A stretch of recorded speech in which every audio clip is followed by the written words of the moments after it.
Hey guys, welcome back to my lovely channel here on YouTube. My name is Lina. I'm a hair and makeup artist. I'm based in Toronto. I do travel worldwide though, so if you have a destination wedding, definitely get in touch. Today, there's a blizzard outside. It's December 1st, and because it's so cold, I thought to myself, what video can I make to help you guys keep your hair healthy this winter season? Number one, do not wash your hair with super hot water. This is one of the biggest things that we do, and that is to wash ourselves with hot water. We get into the shower and we just like crank it up and we're just like, oh, I just want the hottest water. It surprises me how many people wash themselves with like super scalding hot water. It's so bad for you. It keeps your pores open. It opens up the cuticle of the hair. Your hair will split. It will break. It will wash out your hair color. It's literally the worst thing you can do after probably, I don't know, bleaching and frying your hair with a flat iron. It's not something that you want to do every single day. I mean, if you're gonna do it, space it out. Do it like a couple times a week, but don't do it every single day. I know people who wash their hair in the morning and then they wash their hair at night. It's really, really bad if you're using super hot water because it's just going to kill your hair. Please don't do that. You could be doing everything right. My clients do this all the time. They'll buy the right shampoo, their right conditioner, they'll use the right mask, they'll come in for their hair treatments. Oh yeah, let's do like a hair treatment for the winter season so we can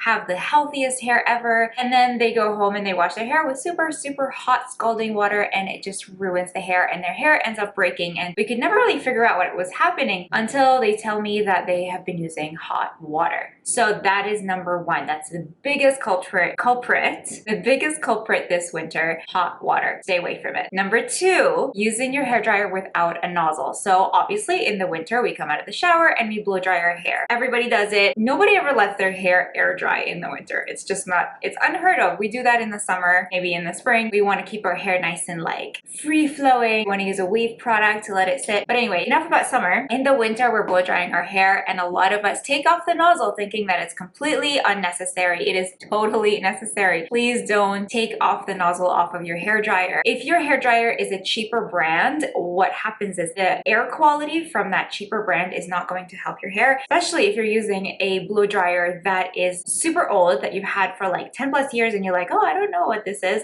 My mother-in-law gave it to me and she probably used it for like another 5 years, so it's been around for 15 years and you're using it without a nozzle because maybe you lost the nozzle or maybe you just don't think that it really matters and you really want to get the heat on the hair. You're killing your hair, you're killing your hair color, you're probably killing your scalp as well, because in the winter with our dry heat, we're cranking up the heaters indoors and in our cars, at work. Not only is your skin going to flake and dry, that means like your scalp is skin as well, so your scalp is gonna get flaky. Think of your hair like silk, like fabric. Think of like a silk dress that you own that you're just gonna throw into hot water and just blast it with a ton of hot air. Imagine what would happen to that silk dress. You don't want to do that to your hair. Please, please, please, please don't do that to your hair. When you're using a nozzle, the airflow is directed into like the right direction to keep your hair nice and smooth. So it smooths down the cuticle. And when you're using a hairdryer that is of higher quality, the air quality is much better. It's not as hot. So when you're using without a nozzle, it's as bad as like holding it up to like a stove. It gets so hot. The air that comes out of the hairdryer is so, so hot. Be careful with that. Use a nozzle and don't use super hot water. I hope this video helped you. If you have any questions, email me, lina@linawaled.com, or DM me on Instagram, Lina's Makeup and Hair. I will see you soon. Bye.